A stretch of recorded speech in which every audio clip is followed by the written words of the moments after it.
أعوذ بالله من الشيطان الرجيم. بسم الله الرحمن الرحيم. لم يكن الذين كفروا من أهل الكتاب والمشركين منفكين حتى تأتيهم البينة.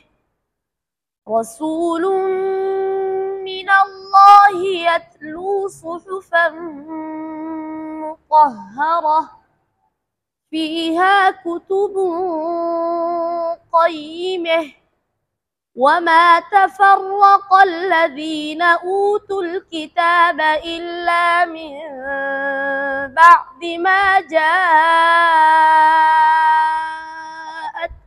البينة وما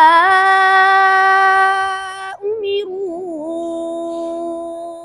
إلا ليعبدوا الله مخلصين له الدين حنفاء ويقيموا الصلاة ويؤتوا الزكاة وذلك دين القيمة. إن الذين كفروا من أهل الكتاب والمشركين في نار جهنم خالدين فيها أولئك هم شر البرية. إن الذين آمنوا وعملوا الصالحات أولئك هم خير البرية. جزاؤهم عند ربهم جنات عدن تجري من تحتها الأنهار خالدين فيها أبدا رضي الله عنهم ورضوا عنه ذلك لمن خشي ربه. بسم اللہ الرحمن الرحیم. سورۃ البینہ انہوں نے قرات امام کسائی میں پڑھی ہے.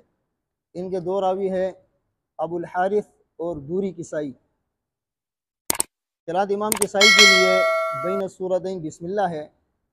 مد منفصل میں، مد متصل میں حفظ کی طرح توسط مد ہے، مد لازم میں طول مد ہے.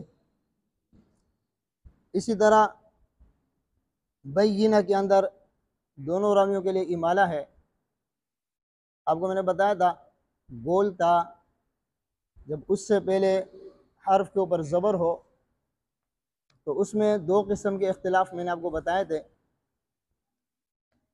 ایک میں نے ابو الفتح کے لیے آپ کو بتایا تھا کہ ان کے لیے جو ہے نا کیا نام ہے الف اگر آئے گا تو اس میں امالہ نہیں ہوگا، باقی تمام حروف میں امالہ ہوگا. اور دوسرا ابو الحسن کے لیے میں نے آپ کو بتایا تھا کہ ان کے لیے 10 حروف میں مطلقاً امالہ نہیں ہے. وہ 10 حروف 7 حروف مستعلیہ ہے. حا، الف اور عین 3 یہ حروف ہیں. ان 10 حروف میں مطلقاً امالہ نہیں ہے. اور 4 حروف میں امالہ شرط کے ساتھ ہے، حمزہ، کاف، ہا اور را. ان سے پہلے کسرہ یا ساکنہ ہوگا تو امالہ ہوگا، اگر یہ نہیں ہوگا تو امالہ نہیں ہوگا. بات سمجھ میں آ رہی ہے؟ تو یہاں پر بینہ کے اندر جو ہے نا کیا نام ہے اس پر ابو الحسن اور ابو الفتح دونوں متفق ہے امالے میں. اس کے بعد مطہرہ، یہاں پر را ہے نا، را سے پہلے ہا کے اوپر زبر ہے، تو یہاں پر جو ہے نا کیا نام ہے ابو الحسن کے لیے امالہ نہیں ہے، ابو الفتح کے لیے امالہ ہے. بات سمجھے نا؟ ہم جو ہے نا کیا نام ہے یہاں پر ابو الحسن کے لیے پڑھوا رہے ہیں، انہوں نے یہاں امالہ نہیں کیا. اسی طرح بینہ، یہ دوسری جگہ جو بینہ ہے اس میں بھی دونوں راویوں کے لیے امالہ ہے، اور پھر ابو الحسن اور ابو الفتح ان کے دونوں کے لیے بھی اس میں امالہ ہے. وما امروا، یہاں پر دو مد ہے، مد منفصل ہے. مد منفصل میں دونوں راویوں کے لیے توسط ہے، اور یہ حنفاء پر وقف کرتے ہیں. صرف یہ اس روایت کے لیے نہیں ہے، یہ ہر روایت میں، حفظ میں، ہر جگہ مخلصین للدین پر وقف نہیں کریں گے، وقف کہاں پر کریں گے؟ حنفاء پر وقف کریں گے۔ بات سمجھ میں آ رہی ہے نا؟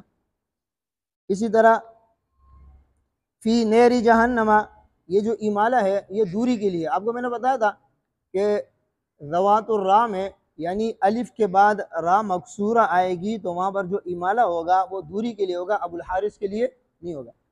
بات سمجھ میں آ رہی ہے؟ یعنی صرف روایت دوری میں وہ امالہ ہے، روایت ابو الحارث میں وہ امالہ نہیں ہے، تو انہوں نے جو امالہ کیا یہ دوری کسائی کے لیے کیا۔ بات سمجھ میں آ رہی ہے؟ اسی طرح اگر ناری پڑے گا تب بھی صحیح ہے، قراءت کسائی کے لیے ان کے جو راوی ابو الحارث ہے ان کے لیے ناری ہے، اور جو دوری کسائی ہے ان کے لیے نیری ہے۔ بات سمجھے نا؟ اسی طرح یہ جو ہے کیا نام ہے بریہ، اس کے اندر دونوں جگہ یہ جو امالہ ہے قیمہ، یہاں پر جو امالہ ہے یہ امالہ بھی دونوں راویوں کے لیے ہے، دونوں راویوں کے لیے بھی ہے، اور ابو الحارث اور ابو الفتح کیا نام ہے ابو الحسن اور ابو الفتح ان دونوں کے لیے بھی یہ امالہ ہے۔ بات سمجھ میں آ رہی ہے؟